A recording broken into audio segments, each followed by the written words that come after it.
Pain changes people.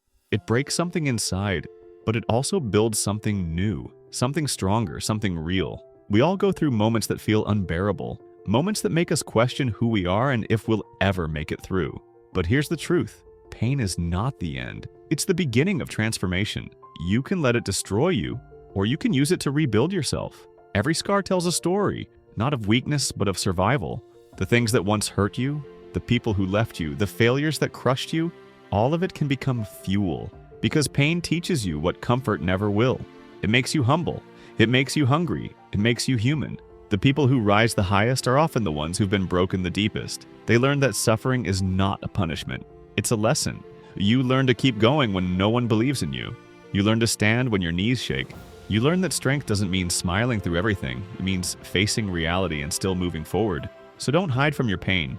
Don't numb it. Don't run away. Sit with it. Feel it. And then decide what you're going to do with it. You can cry, you can break, but when you're done, get up and build something with that energy. Turn your pain into discipline. Turn your fear into focus. Turn your heartbreak into hunger. The world doesn't get to decide how your story ends. You do. One day, the same pain that almost destroyed you will be the reason you succeed. Because pain doesn't just change you, it reveals you. It shows you who you really are when everything is gone. And that version of you, the one who survives the storm, is unstoppable. So take a deep breath, look at your scars, and remind yourself, this pain made me powerful.